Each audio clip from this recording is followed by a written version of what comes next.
ఇప్పుడు ఇంకో శ్లోకంలో శంకరాచార్య ఎంత అందంగా చెబుతున్నారో అమ్మవారి గురించి చూడండి. నానారత్న విచిత్రభూషణకరీ హేమాంబరాడంబరి ముక్తాకార విడంబమాన విలసద్వక్షోజ కుంభాంతరీ ముక్తాకార విడంబమాన విలసద్వక్షోజ కుంభాంతరి కాశ్మీరా గురువాసితాంగ కబరి కాశ్మీరా గురువాసితాంగ కబరి కాశీపురాధీశ్వరి భిక్షాం దేహి కృపావలంబనకరి మాత అన్నపూర్ణేశ్వరి. నానారత్న విచిత్రభూషణకరీ, అనేక రకాల విచిత్రమైన భూషణాలు, ఆభరణాలు, రత్నాలు పొదిగినవన్నీ ధరిస్తుంది ఆవిడ. ఎప్పుడూ సౌభాగ్యవతులైన స్త్రీలు, కన్యలు సహా ఉన్న ఆభరణాలు ధరించాలి, లేని వాటి కోసం ఏడవద్దు. అది జీవితం. ఉన్నవన్నీ సేఫ్ డిపాజిట్ లాకర్లో పెట్టడం, ఆ తాళాలు ఎక్కడో పెట్టి మర్చిపోవడం యథవక్కరం ఇది. ఇప్పుడు తాళము లేదు, నగలు లేవు. అంతకంటే ఇంట్లో పెట్టుకుంటే వేసుకున్న నాళ్ళు వేసుకునేవాళ్ళు. తర్వాత ఎవడో దొంగడు పట్టుకుపోతే వాడు వేసుకుంటాడుగా, ఎవరైతే వాళ్ళు ఆవిడ వేసుకుంటుంది. ఆవిడ అమ్మవారి స్వరూపమే కదా. ఎందుకంటే శివుడికి దొంగ అని కూడా పేరుకుంది. తస్కరాణాంపత ఏ నమో నమక, నమ్మక చమకాల్లో ఉంటుంది. తస్కరాణాంపత ఏ నమో నమ. దొంగలకి అందరికంటే ఆయనే పెద్ద దొంగట. ఎందుకంటే భక్తుల మనస్సులు దొంగిలిస్తాడు ఆయన, అందుకే ఆయన దొంగ అన్నారు. మనకి తెలియకుండా మన మనస్సును భగవంతుడు ఆకర్షిస్తారండి. ఎంతమంది మనస్సులను ఆకర్షించకపోతే ఎంతమంది వచ్చి కూర్చున్నారండి ఇక్కడ. ఇదే దేవుడు చేసే దొంగతనం. కృష్ణుడైతే శివుడు కంటే దొంగ, పెద్ద దొంగ. ఆయన పేరే వెన్న దొంగ. మన దేవుడిలో సగం మంది దొంగలే. కారణం ఏమిటంటే మన మనస్సుల్ని మనకు తెలియకుండా దొంగిలిస్తారు. అది తప్పు చేస్తున్నామని తెలుసు, అయినా లోపల ఏదో అనిపించి ఏమిటో దేవుడు దేవుడు దేవుడు అని గంటకోసారి గుర్తొస్తుంది ప్రతి భారతీయుడికి కనీసం. అదే దేవుడు చేసే దొంగతనం. అందుకే శివుని తస్కరాణాంపత ఏ నమో నమః అంటారు. అచ్చా, ఈవిడ దొంగగారి పెళ్ళామే. ఆ దొంగ పెళ్ళాం కూడా అమ్మవారే. పట్టుకెళ్ళని నువ్వు జాగ్రత్తగా చూసుకోకపోవడం నీ తప్పు. పట్టుకెళ్ళారంటే అలాగా పోలీస్ కేసు పెట్టామనుకో సగం ఇస్తారు. అవి మనవి కావు, ఎవడో పెట్టుకున్న నగలు మనకిస్తారు. అదవ కర్మ. ఎంగిల్ నగలు. ఎందుకంటే నోరు మూసుకోవడం మంచిది. అన్ని రకాల ఆభరణాలు ఉంటాయి, ఉన్నవాళ్ళు పెట్టేసుకోండి. ఉన్నంతకాలం ఉంటాయి, లేనప్పుడు పోతాయి. హేమాంబరాడంబరి, బట్టలు కూడా చాలా శుభ్రమైనవి, అందమైనవి, బంగారపు రంగులో మెరిసిపోతూ ఉండే వస్త్రాలు స్త్రీలు ధరించాలి. సౌభాగ్యం నిలబడాలంటే అలా ఉండాలి. ఇంట్లో ఉంటే ఓ పేడ బట్ట వేసుకోవడం, బయటికి పెట్టినప్పుడే గొప్ప బట్టలు కట్టడం పనికిరాదమ్మా. ఇంట్లో కూడా లక్ష్మీదేవిలాగే ఉండాలి. ఇంట్లో ఉండేసరికి పైనుంచి కిందకు ఓ బురక, నైటీ అనే పేరు మీద. ఇక రాత్రి పగలు, దాని పేరు నైటీ. పగలు ఎలా తొడుగుతారండి? అది డేటీ కాదు కదా. కనీసం ఆ మాటను గౌరవించాలి కదా. It's called nighty. How can you wear it in dayty? Dayty అని వేరే ఒకటి పెట్టుకోమనండి. పగలైనా మానేయాలి. పగలు అదే, రాత్రి అది. ఈ మొగుడికి ఎప్పుడు అలాగే కనపడుతుంటే వాడికి ఇంకా ఆసక్తి ఏముంటుందమ్మా? ఈ బురక చూసినా ఒకటి, చూడకపోయినా ఒకటి. అది చీర కట్టుకుంటే సగం కవరేజీ, సగం డిస్కవరేజీ. అందం అంతా చీరలో ఉందండి, ఈ నైటీలో ఏముంది నా తలకాయ. కాస్త ఆసక్తి ఉంటే కూర్చొని మాట్లాడతారు, మాట్లాడలేదు. ఏముంది పేడమోహం, ఏం మాట్లాడమంటావు? అసలు మన అందం అంతా భర్త కోసమే, మన అందం అంతా భార్య కోసమే. ఊళ్ళో వాళ్ళకి ప్రదర్శించడం కాదండి దాంపత్యం అంటే. అంతే. అప్పుడే దాంపత్యాలు బాగుంటాయి. నీకు నచ్చిందా లేదా ఆయన్నే అడుగు, వేరే వాళ్ళని అడక్క. ఆవిడని అడుగు, వేరే వాళ్ళని అడక్క. వేరే వాళ్ళు మెచ్చుకున్నా మనకు అనవసరం, సంతోషం బయటికి వెళ్ళిపోతాం అంతే. భార్య మెచ్చుకోవాలి. ఈ డ్రెస్ బాగోలేదంటే వేయడం మానేయాలి. ఆవిడకి నచ్చడం మనకి దేనికి? ఇది శివుడు అలాగే ఉంటాడు, పార్వతి అలాగే, లక్ష్మీనారాయణుడు అలాగే ఉంటారు, సీతారాములు అలాగే ఉంటారు. మనమే అలా లేనిది. వాళ్ళు ఊరికే పువ్వులతో ముంచేసాం, ఆకులతో ముంచేసాం. వాళ్ళు మనకు అక్కర్లేదు, వాళ్ళ జీవితాలు మనకు అక్కర్లేదు. కాబట్టి మన పువ్వులు ఆకులు వాళ్ళకి అక్కర్లేదు. మేము ఎన్ని రామాయణాలు చెప్పినా, ఎన్ని భారతాలు చెప్పినా మీరు మారరా, మాకు మళ్ళీ ఉండే ప్రయత్నం చేయరు. పైగా మమ్మల్ని గొప్పవాళ్ళని అలా ఉండడం మనకి వీలవుతుంది ఏమిటి? వంకర పనులు చేయడం వీలవుతుంది అని తప్పించుకుంటాం మనం. Conveniently escaping. ఎందుకు వీలు కాదు? అందమైన చీర కట్టుకోవడం వీలు కాదా? ఇంట్లో కూడా కట్టుకోవచ్చునండి. అంతే. హేమాంబరాడంబరి, అమ్మవారు ఎప్పుడు బంగారపు రంగులో మెరిసిపోయే వస్త్రం, బంగారం వస్త్రాలే కట్టుకుంటుంది. ఆవిడకేం లోట. తులం ₹1,00,000 కాదు, ₹1,00,00,000 అయినా ఆవిడకి బెంగలేదు. వాళ్ళ నాన్న ఉన్నాడు. ఒక్క ఫోన్ కొడితే 100 కేజీలు బంగారం వస్తుంది. ఎందుకంటే ఆయన రత్నకందరాలు, హిమాలయాల్లో గుహల నిండా బంగారమే. అనర్ఘరత్న ప్రభవస్యస్య హిమం న సౌభాగ్య విలోపిజాతం అని కాళిదాసి అంటాడు. అనర్ఘమైనటువంటి వెలలు కట్టలేని రత్నాలన్నీ హిమాలయాల గుహల్లో ఊరికే అలా పారేసి ఉంటాయి. సింహాలు తిరిగే చోటు కాబట్టి అవి ముట్టుకోవు, లేకపోతే అవి పట్టుకెళ్ళి వ్యాపారం చేసుకునేవి. 10 కోట్లు ఖరీదు చేసే వజ్రాలన్నీ హిమాలయాల్లో గుహల్లో నేల మీద పడి దొల్లుతూ ఉంటాయి. అక్కడ హిమాలయం అంటే అటువంటిది. అటువంటి ఆయన కూతురు, ఆవిడకి ఏమిటి లోటు? హేమాంబరాడంబరి ముక్తం అయినా కానీ ఆవిడ ఒక హారాన్ని ఎక్కువ ఇష్టపడుతుందిట. గమనించండి ఆయుర్వేద శాస్త్రం. ముక్తాకార విడంబమాన విలసద్వక్షోజ కుంభాంతరీ.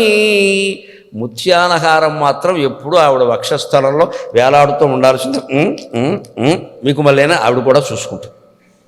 అందులో ఒక మధ్యలో ఒక పెండెంట్ ఉంటుంది కదా, పథకం, అది సరిగ్గా ఉందా లేదా, అందులో వాళ్ళ ఆయన బొమ్మ ఉంటుంది, శివలింగం. అందుకని ఉందా లేదా చూసుకుంటుంది. ఎందుకు? ఇది కేవలం అలంకారం కాదు, ముత్యాలహారం ఆరోగ్యం. ముఖ్యంగా ఇది ఉష్ణ దేశం, మనది ఉష్ణ దేశం. అమెరికాలోను లండన్లోనూ ముత్యాలహారాలు వేసుకోకల్లా, ఇక్కడ వేసుకోవాలి. ఇది ఉష్ణ దేశం, ఒంట్లో బాగా వేడి పెరిగిపోతూ ఉంటుంది. ముత్యాలహారం వేసుకుని 1 నెల తర్వాత చూడండి నల్లగా మారుతుంది, అంటే వేడి లాగేసింది. మళ్ళీ దానికి తగిన శుభ్రత ఉంది, మెరుగు పెట్టించుకోవాలి, ఏదో చేసుకోవాలి. బంగారపు నగలకి అవి కూడా ఏమక్కర్లా అసలు. ఆయుర్వేదం ప్రకారం చెప్పే చిట్కా ఒకటి ఉంది. తెల్లటి గుడ్డ, మెత్తటి గుడ్డలో అది దాన్ని పెట్టేసి అలా మూత పెట్టి ఓసారి అలా తడిపేసి అలా పెడితే చాలు, 1 అరగంట అది మెరుగు పెట్టేస్తుంది. తెల్లటి గుడ్డ, మనది మరక కూడా ఉండద్దు, ఇంకా చందమామలా ఉండాలి, మచ్చలేని చందమామలా ఉండాలి. అటువంటి మెత్తటి గుడ్డలో ఈ నగ అందులో మూట కట్టేసి ఓ చోట పెట్టేసి ఓసారి తడిపేసి అలా పెట్టేసి 1 అరగంట పోయాక తీసుకుంటే చాలు, మొత్తం శుభ్రం అయిపోతాయి. అది లాగేస్తుంది. అటువంటి చిట్కాలు చాలా ఉన్నాయి. దానికోసం డబ్బులు ఖర్చు పెట్టి, దానికోసం బంగారు నగలు ఎండబెట్టే యంత్రం అని ఒకటి కొడక్కలేదు. అమెజాన్ వాడి కోసం ఫోన్ చేయకండి మళ్ళీ, అక్కర్లేదు. భారతీయమైన చిట్కాలు చాలా ఉన్నాయి, రూపాయి ఖర్చు లేకుండా. అందుకని ఆవిడ ముక్తాహార విడంబం, ముత్యాలు ఎంత గొప్పవి అంటే ఎప్పుడు చల్లదనం. ముత్యాలంటే చల్లదనం. భారతదేశంలో స్త్రీలు ప్రధానంగా ధరించాలి వాటిని, ముత్యాలహారాలు. ముక్తాకార విడంబమాన విలసద్వక్షోజ కుంభాంతరి కాశ్మీరాగురు వాసితాంగ కబరి. ఇది క్రమాలంకారం అంట. అంటే 2 అవయవాలకి 2 రకాల లేపనాలు పోస్తుంది ఆవిడ. కాశ్మీరం, అగురు. కాశ్మీరం అంటే కుంకుమ, కుంకుమ పొడి అంటారు కదా, కుంకుమ పొడి కాశ్మీరంలో ఉంటుంది. కుంకుమ రాళ్ళు, దాని నుంచి కుంకుమ వస్తుంది. కుంకుమ పువ్వు వేరు, ఇది వేరు. అగురు, అగురు ఇప్పటికీ ఉంది, దాన్ని అగరు అంటాము, అసలు అది అగురు. పిల్లలకి అగరు ధూపం వేస్తారు.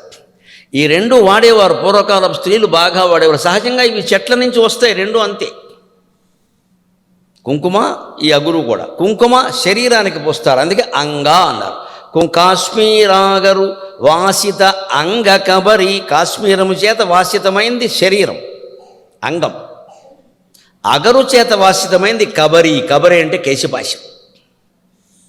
ఈ తలకి ఆవిడ అగరు ధూపం వేసుకుంటుంది. అగరు ధూపం వేసుకోవాలి, వేసుకుంటే పేలు ఉండవు, చుండ్రు పట్టదు.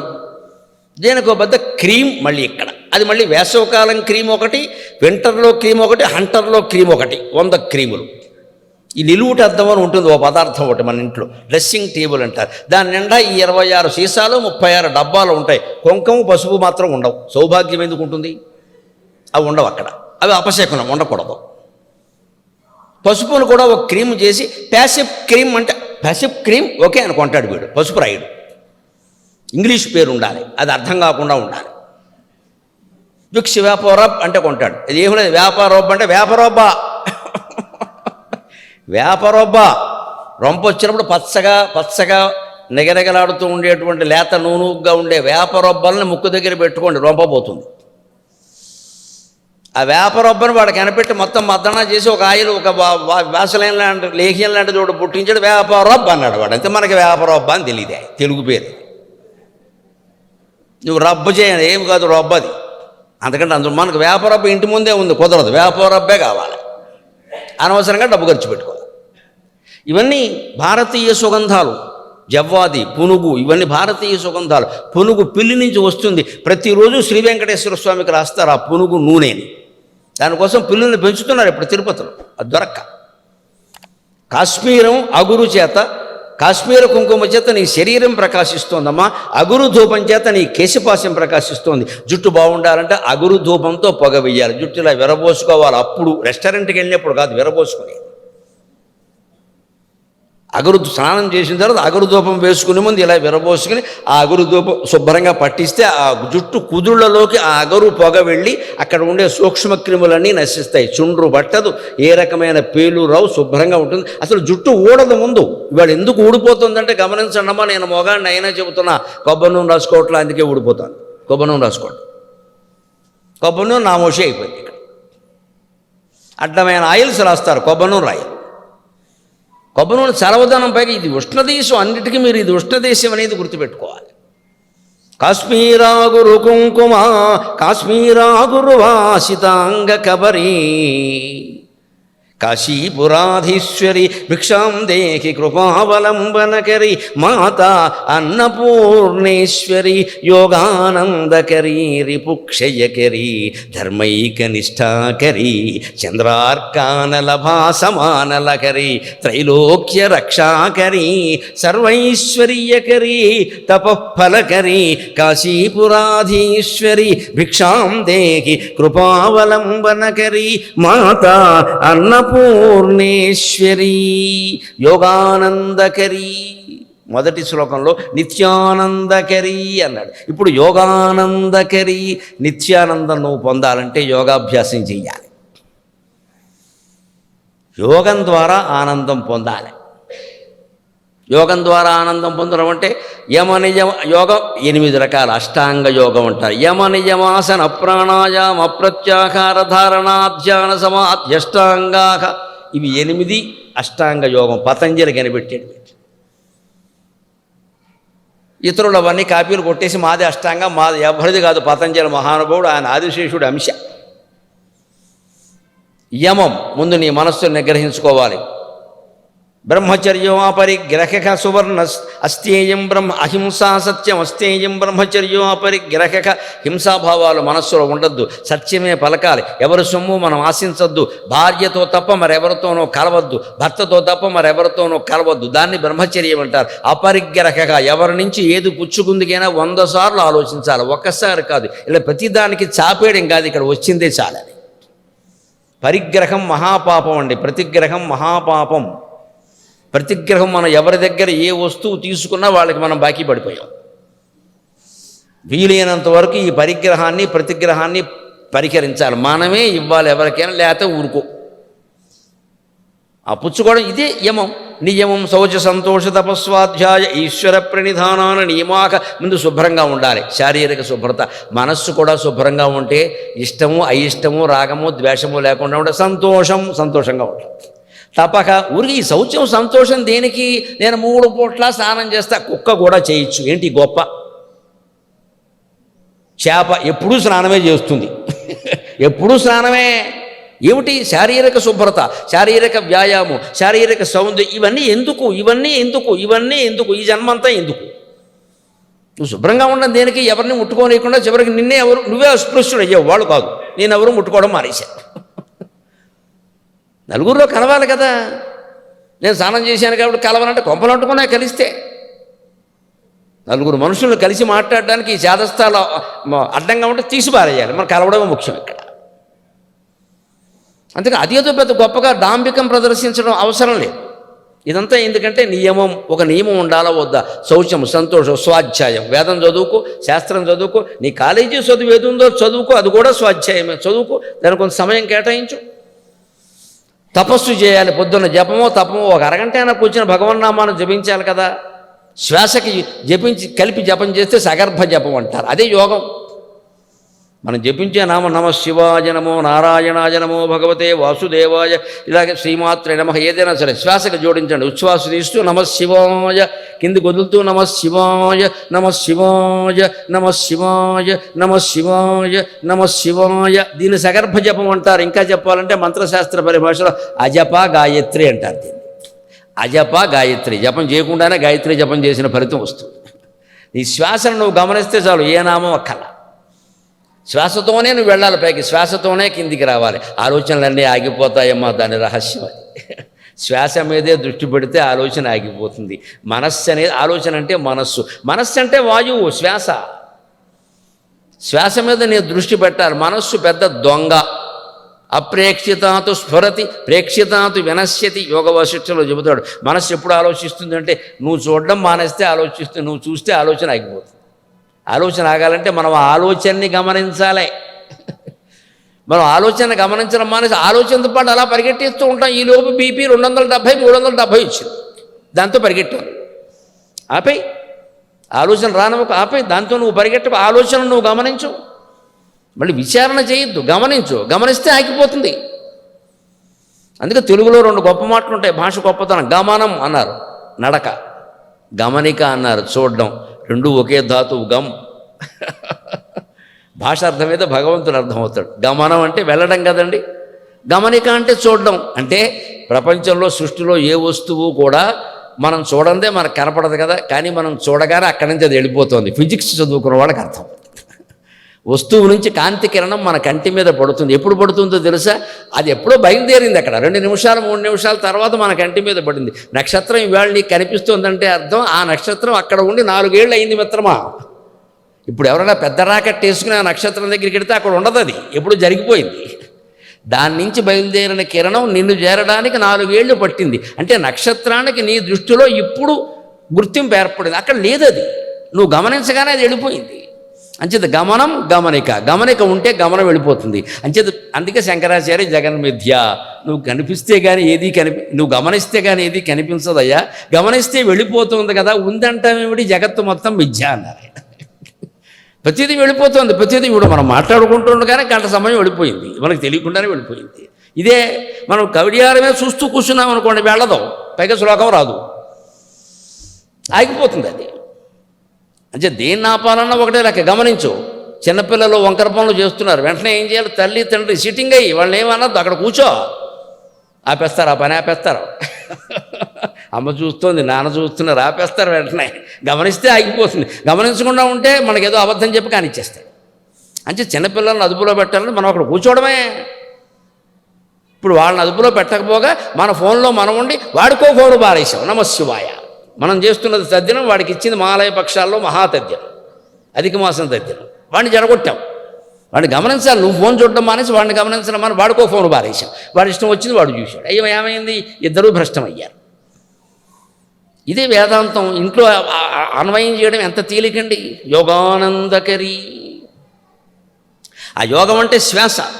అలాంటిది ప్రయోగం చెయ్యగా చెయ్యగా ప్రత్యాకారం, ఇంద్రియాలను వెనక్కి లాక్కోవాలి. ధారణ, దాన్ని నిలబెట్టుకోగలగాలి. వెనక్కి లాగ్గానే ఉండవు, మళ్ళీ పోతూ ఉంటాయి, మళ్ళీ నిలబెట్టుకోవాలి గట్టిగా.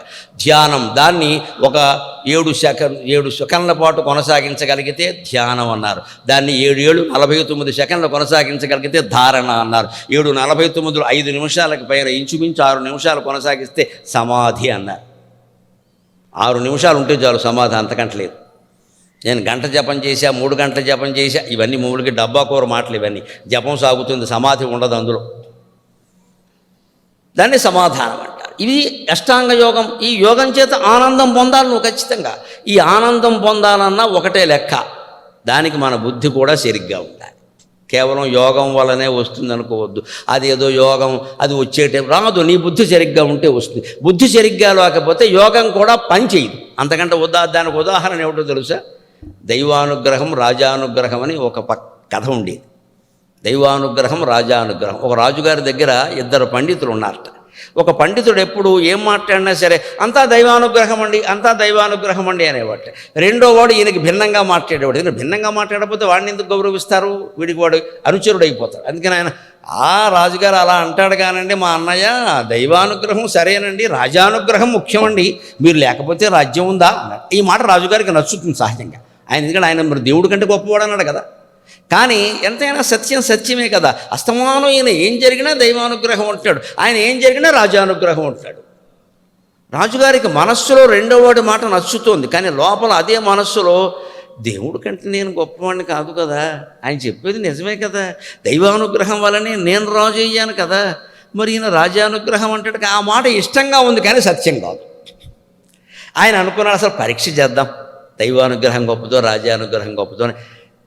వీళ్ళిద్దరినీ పిలవకుండా ఒక భటుణ్ణి పిలిచి ఈ పండితులు ఇద్దరూ వెళ్ళేటువంటి దారిలో ఒక రోజున ఎవ్వరూ వెళ్లకుండా చూడు, స్టాలిన్ గ్రాడ్ అని రష్యాలో ఉండేది వెనక, స్టాలిన్ పరిపాలించే రోజుల్లో. ఆయన బండి వేసుకుని ఆ వీధిలో పెడుతుంటే పిట్ట కూడా రావడానికి వీలేదు, కాల్చేస్తారు. కమ్యూనిస్టు సైనికులు వచ్చి కాల్చి పారేసేవారు. దాన్ని స్టాలిన్ గ్రాడ్ అంట. ఆ వీధిలో మరో పిట్ట ఉండదు, స్టాలినే ఉంటాడు. అలా స్టాలిన్ గ్రాడ్ చేసేసాడు వీధిని. ఆ వీధిలో ఎవరు వెళ్లకుండా చూడు, వీళ్ళిద్దరే వెళ్ళాలి. వీళ్ళిద్దరిని మాత్రం విడిగా పిలిచి మీరు రోజు వెళ్ళే దారిలో వెళ్ళండి అనే చెప్పాడు. మామూలుగానే వాళ్ళ ఇంటికి వెడతారు కదా నడిచి. ఆ రోజుల్లో పండితులు వెళ్ళడానికి రథాలే ఉంటాయి, నడిచే వెడతారు, దగ్గరే ఒక వీధి. ఆ దారిలో ఏం చేశాడు తెలిసి, అయినా ఏదో చూద్దాం, దైవానుగ్రహం గొప్పదో రాజ్యానుగ్రహం గొప్పదో అని ఒక గుమ్మడికాయ తెప్పించి, గుమ్మడికాయ దాని లోపలంతా దొలిచేసి దాని నిండా బంగారపు నాణేలు పెట్టి దాని కింద మైనంతో మూసేశాడు కింద. ఈ గుమ్మడికాయను పట్టుకెళ్ళి భటుడికి ఇచ్చి దీన్ని దారిలో పెట్టు, వీళ్ళు ఏం చేస్తారో చూద్దాం అనుకున్నాడు. దారిలో అడ్డంగా పెట్టాడు. ముందు ఈ రాజానుగ్రహం అన్న పండితుడు ఆ దారిలో వెళ్ళాడు. యోగం ఉన్నా మన బుద్ధి సరిగ్గా ఉండాలి కదా. వాడు చూస్తుంటే రోజు ఆ వీధిలో కూరగాయల కోసం, కిరాణం సరుకుల కోసం బోళ్ళ మంది తిరిగేవారు. పంతులు గారు బాగున్నారా అని పలకరించేవారు. ఎవరూ కనపట్ల. ఏమిటిది, ఎవరూ లేరు అంటే వాడు అనుకున్నట్ట, రాజుగారు బహుశా నేను ఒక్కడిని మహారాజులా కళ్ళు మూసుకుని కూడా నా ఇంటికి వెళ్ళాలి అన్న ఉద్దేశంతో ఈ ఏర్పాటు చేసి ఉంటారు. ఎవరూ లేనప్పుడు నేను కళ్ళు తెరిచి నడవలసిన పనే ఉంది అని కళ్ళు మూసుకుని నడిచేట. పెద్ద కర్మ అంటే అది. ఇప్పటికే గుమ్మడికే కనబడాల. ఇప్పుడు కళ్ళు మూసుకుని నడిచే సర్కస్ ఇప్పుడు ఎందుకండి, సుబ్రహ్మణ్య షష్ఠికి చేయొచ్చు కదా. 10 రూపాయలు ఇస్తాడు ఎవడన్నా. వీడికి బుద్ధి ఇప్పుడు పుట్టింది. అందుకే యోగం బాగున్నా మన బుద్ధి సరిగ్గా ఉండకపోతే కలిసి రాదు. అది జాతకం బాగున్నా సరే మన బుద్ధి కూడా సరిగ్గా ఉండే. మన బుద్ధి మన చేతుల్లో ఉంది, జాతకం మన చేతుల్లో లేదండి. మన బుద్ధిని మనం జాగ్రత్త పెట్టుకుందాం. ఈయన కళ్ళు మూసుకొని నడిచేట. అప్పుడు కళ్ళు మూసుకొని అలా ఇంటికి వెళ్ళిపోయాక వాళ్ళు ఆవిడతో, నేను కళ్ళు మూసుకొని నడిచాను. అయితే ఏమిటి, ఆవిడేమైనా కాఫీ ఎక్కువ ఇస్తుందా? సర్లేండి లోపలికి రండి అంది ఆవిడ. తర్వాత ఈ దైవానుగ్రహం పండితులు వెళ్ళాడు.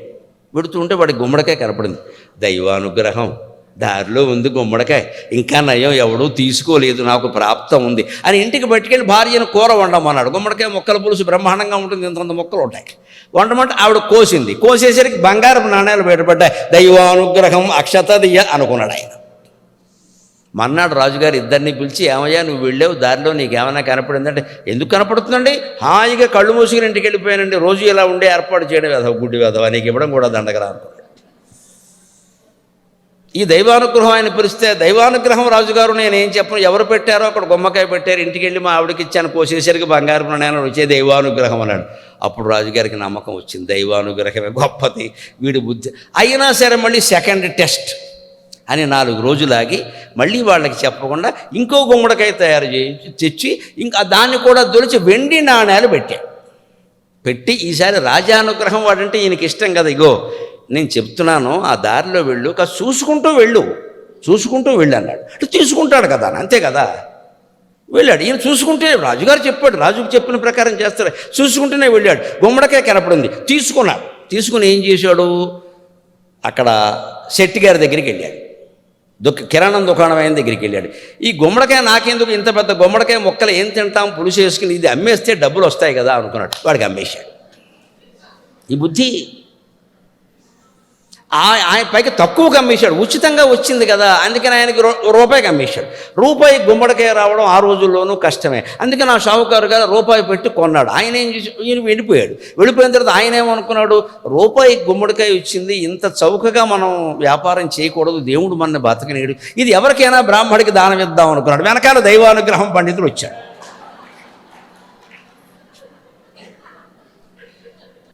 ఈరోజు ఏకాదశి కూడా మీరు బ్రాహ్మణులు మీకు దానం ఇస్తే పుణ్యం పుచ్చుకోండి, మహత్తరం మహాభాగ్యం సర్వసౌభాగ్య ప్రాప్తిరస్తు అని గుమ్మడికాయ పట్టుకుపోయాడు. మళ్ళీ ఇంటికి వెళ్ళి కోయించాడు. వెండి నాణ్యాలు వచ్చాయి. మన్నాడు మళ్ళీ రాజుగారిని పిలిచి అడిగితే, రాజానుగ్రహం ఆయన అన్నాడు, నిన్న నాకు గుమ్మడికాయ కనపడిందండి, లాభం వచ్చిందండి, రూపాయికి అమ్మడం ఏమిటయ్యా, అందులో కేజీ వెండి పెట్టానయ్యా. అయ్యయ్యో అనుకుని దైవానుగ్రహం పెడితే నాకు అందులో ఏముందో నాకెందుకండి, గుమ్మడికాయే కదా అనుకున్నాను నేను. దైవానుగ్రహం ఎలా ఉంటే అది, నేను నాణ్యాలు నేనేం ఆశించలేదండి, గుమ్మడికాయ నాకు చాలా అనుకున్నాను నేను, ముక్కల పులుసు పెట్టుకోవచ్చు కదా అనుకున్నాను. అంటే సంతృప్తమ్మా, సంతృప్తి మనిషిని హీరోని చేస్తుంది, ఖచ్చితంగా అసంతృప్తి నాశనం చేస్తుంది. అది అమ్మేసి ఎవడికో ఇద్దాం, అదేదో చేద్దాం. ముందు గుమ్మడికాయను ఉపయోగించుకోవచ్చుగా, అందులో నాణ్యాలు ఉంటాయని ఊహించవలసిన అవసరమే ఉంది, ఉండవని అనుకోవలసిన అవసరమే ఉంది. దైవానుగ్రహం మీద ఆధారపడితే బుద్ధి సక్రమంగా పనిచేస్తుంది. యోగానందకరీ, యోగం కలిసి వచ్చినా మనం ఆనందంగా ఉండాలంటే మన బుద్ధిని మనం సక్రమంగా చూసుకోవాలి. రిపుక్షయకరీ, బయట శత్రువులతో భయం వస్తుంది. ఒక్కోసారి ఎవడో మన ఫోన్ చేసి బెదిరిస్తాడు, లేకపోతే ఏదో అంటాడు. ఆడాళ్ళ మధ్యలో భోగాళ్ళ మధ్యలో 100 రకాల గొడవలు ఉంటాయి. ఈ శత్రు భయం ఏర్పడితే వెంటనే మీ పూజా మందిరంలోకి వెళ్ళండి, అమ్మవారి పాదాల మీద దండం పెట్టి నమస్కారం చేయండి. అమ్మా నాకు భయంగా ఉంది, నేను నిన్ను వేడుకుంటానంటే బెజవాడ కనకదుర్గమ్మ 10 ఆయుధాలు ఆవిడ చేతిలో ఉన్న ఎవరిని మన దగ్గరికి రానివ్వదు, మొత్తం వేసి పారేస్తుంది. ఆ రకంగా బహిశత్రువుల్ని, అంతేకాదు అంతఃశత్రువులను కూడా జయించవచ్చు. కామం, క్రోధం, లోభం, మోహం, మదం, మాత్సర్యం, ఈ కోరికలు, ఈ కోపాలు, ఈ ద్వేషాలు, అసూయలు మన దరికి రాకుండా జయించవచ్చు అమ్మవారి యందు భక్తి ఉంటే. దుష్ట దూరా దురాచార శమని దోషవర్జిత, అందులో ఉన్నాయి. దుష్ట దూరా దురాచార శమని దోషవర్జిత, దుష్టులకు దూరంగా ఉంటుంది, దురాచారాలు పోగొడుతుందంటే రిపుక్షయం, లోపల శత్రువులను కూడా జయించేలా చేస్తుంది.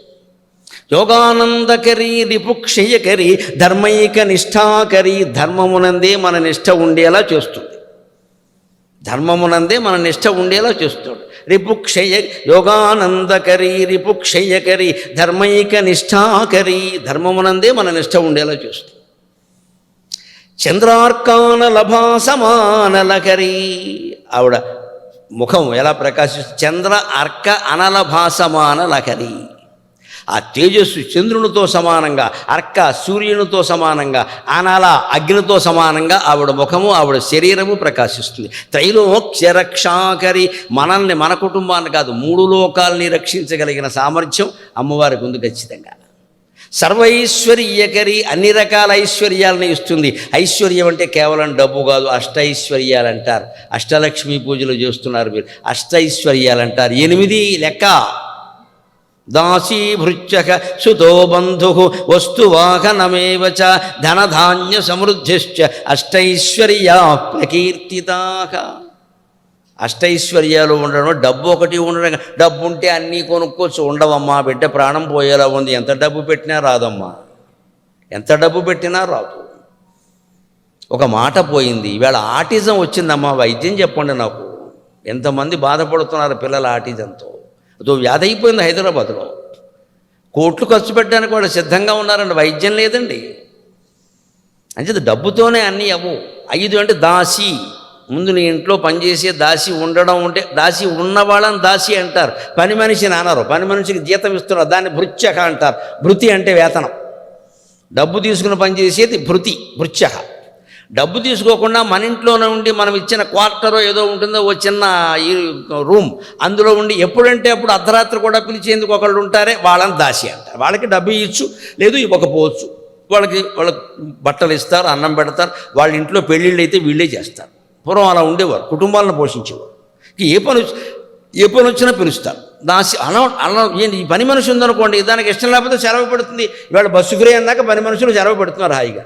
దాసి పెట్టదు, మన ఇంట్లోనే ఉంటుంది, ఎందుకంటే అన్నం పెట్టేది మనమే. అందుకే దాసీలు ఉండాలి, భృత్యులు ఉండాలి, స్వతహ సంతానము ఉండాలి. మరి ఏదైనా ఆపదలో ఆదుకోవాలంటే ఒంటరిగా సుంటుకోమే ఎంతమంది ఉండగలుగుతారు? వృద్ధాప్యం వస్తే బాధగా ఉంటుంది. అందుకని సంతానము ఉండాలి అవసరమైనంత వరకే.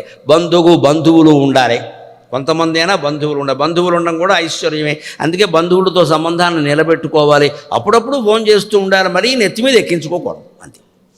బాగున్నావా అంటే బాగున్నాం పెట్టే, మళ్ళీ ఓ 15 రోజులు ఆగుచే. నిన్ను చూసి చాలా కాలమైంది, ఓసారి వస్తారు, 4 రోజులైనా కదలరు ఎక్కడ. అంతొద్దు. అదే వాళ్ళంతా వాళ్ళు వచ్చారు, హైదరాబాద్ వచ్చి మనం చూడడానికి, మంచిది రా అని చెప్పడం, ఉన్నప్పుడు ఏదో కాస్త భోజనం పెట్టడం, మర్యాద చేయడం, వెళ్ళేటప్పుడు ఒప్పుకుంటూ ఓ చీర పెట్టడం, పంపించాడు. వచ్చారు కాబట్టి, ఎందుకని ప్రత్యేకించి రమ్మని కూర్చోబెట్టి ఖాళీ చేయదు. అంత బెడ్రూమ్స్ ఎవరికి లేవు ఇక్కడ. వాహనమేవచ, వస్తువులు ఉండాలి, ఇంట్లో అవసరమైన వస్తువులు ఉండాలి కదా. వాహనమేవచ, అత్యవసర పరిస్థితి వెళ్ళడానికి వాహనము ఉండాలి. అంతేకాదు ధనము ఉండాలి, ధాన్యము ఉండాలి. ధాన్యం 2 ఎకరాల పొలమైనా 3 ఎకరాల పొలమైనా, ఎంత హైదరాబాదులో ఉన్నా మీకు పల్లెటూళ్ళలోనైనా 2 ఎకరాల పొలం ఉంటే అట్టి పెట్టుకోవాలి. ఎందుకంటే అతి ఆపద వచ్చి భూమండలం మొత్తం మునిగిపోతే మన పొలంలో పంట మనం పండించుకుని తింటాం. అన్ని ఉద్యోగాలు పోయి ట్రంప్ గారి దయ వల్ల మనం రోడ్డు మీద పడితే కనీసం 2 ఎకరాల పొలం ఉంటే అందులోనే ఓ గుడిసె వేసుకుని, అందులోనే ఇంత గోంగూర పండించుకుని, అందులోనే 4 కంది చెట్లు వేసుకుని, అందులోనే నాకు ఏదో తోటకూర మొక్కలు వేసుకుని, అందులోనే నాకు వరి మొక్కలు వేసుకుని, ఆ అన్నం ఈ పప్పు వేసుకుని తింటాం, అక్కడే పడుకుంటాం. పొలం లేకపోతే ఏం చేస్తావు? అందరూ ఇళ్ళు కొనుక్కుంటారు, వాకిళ్ళు కొనుక్కుంటారు, పొలాలు అమ్మేస్తున్నారు. పొలం ఉండాలి, కనీసం 2 ఎకరాల పొలం పల్లెటూళ్ళలో ఉన్నది ఉంచుకోవాలి. అది రేటు పెరుగుతుందండి, ఆదాయం రాదు. ఎంతో తక్కువ వస్తుంది, రాకుండా ఉండదు, వస్తుంది, ఉండాలి. ధన ధాన్య సమృద్ధిశ్చ, ఇవి అష్టైశ్వర్యాలు. అవి అమ్మవారు ఇస్తుంది, కష్టపడితేనే వస్తాయి. కానీ కష్టపడితే వస్తాయని గ్యారంటీ లేదు. దైవానుగ్రహం ఉంటే, కష్టానికి అనుగ్రహం తోడైతే ఖచ్చితంగా వస్తాయి. సర్వైశ్వర్యకరీ తపఃఫలకరీ, ఆ అన్ని తపస్సులకి ఫలితాలను ఆవిడే ఇస్తుంది. కాశీపురాధీశ్వరి భిక్షాం దేహి కృపావలంబనకరీ మాతా అన్నపూర్ణేశ్వరీ.